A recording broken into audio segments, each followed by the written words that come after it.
21 individual na naaresto ng ating mga otoridad dahil huyan sa illegal na pagbebenta ng paputok online.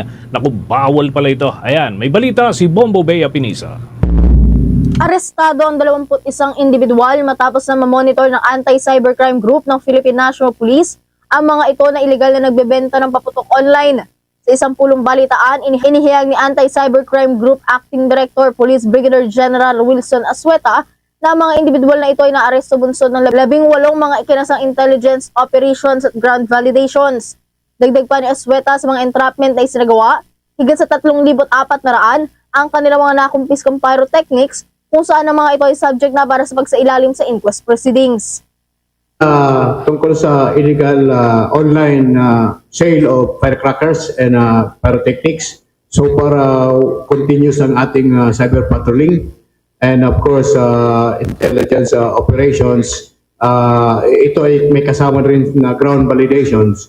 So far we were able to present, arrest, conduct entrapment operations, a total of 18 successful operations, and we were able to arrest 21 individuals. Then more than 3,460 assorted firecrackers ang ating nakumpiska. So they were all referred to prosecutors for inquest proceedings. Ayon pa sa direktor ng Anti-Cybercrime Group, bunsod ng papalapit na pagsalubong sa bagong taon kung saan mas talamak ang bentahan ng mga pailaw at mga paputok, patuloy na nagsasagawa ng kanilang online monitoring at cyber patrolling ang kanilang unit.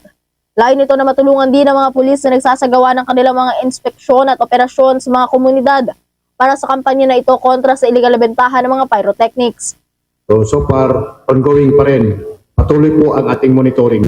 So kailangan natin tulungan ang ating mga kapulisan sa ground na sa kampanya laban sa illegal na paputok. Paalala naman ni Assueta sa publiko at maging sa ilang mga nagbebenta ng paputok, mahigpit ay pinagbabawal sa ilalim ng batas ang pagbebenta ng mga illegal o legal man ng mga uri ng pyrotechnics sa mga online platforms.